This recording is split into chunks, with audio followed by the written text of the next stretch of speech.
Не сядзіцца ў хаце хлопчыку малому, кліча яго рэчка, цягнуць санкі з дому. Хочацца Алесю выйсці на двор з хаты, взяць з сабой сякерку, ды ў той лес кашлаты, стукнуць па дзярвяках за пляча абухам і глядзець, як сыпне снег халодным пухам, як стаять над рэчкай хвоі і яліны, якім снег халодны нахіліў галіны. «Мамачка, голубка, – просіць ён так міла, – можа б ты на рэчку пагуляць пусціла?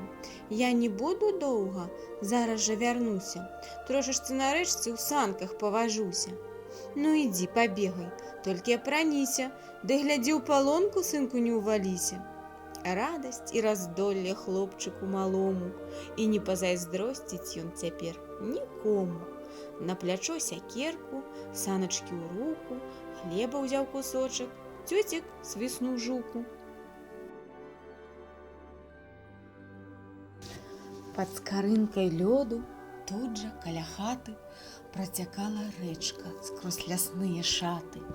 Побач тае рачулкі кучы буралому, і застыла рэчка мёртва, нерухома.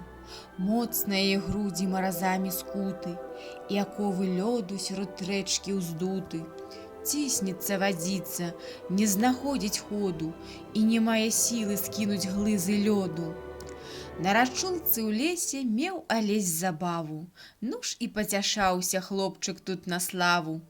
«Эх ты, лёд, гвалтоўнік, што ты вытвараеш? Ты на што вадзіцу крыўдзіш і ўшчуваеш?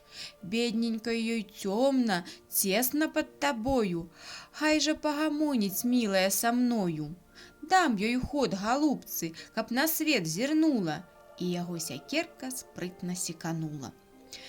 Звякае тапорык, глуха стук нясецца, раптам клуб вадзіцы з-пад дна ўзаўецца. Коціць паўз верхлёду, іней падымае, ды такую ж казку, байку хлопцу бае. Слухае хлапчынка гэты сказ нязнаны, спеў нікім адвеку ў лесе нечуваны. То яму здаецца дудак хор далёкі, то птушыны ў небе голас адзінокі. На душы так ціха, ціха і нейк млосна, і спявае ў сэрцы спеў той сугалосна.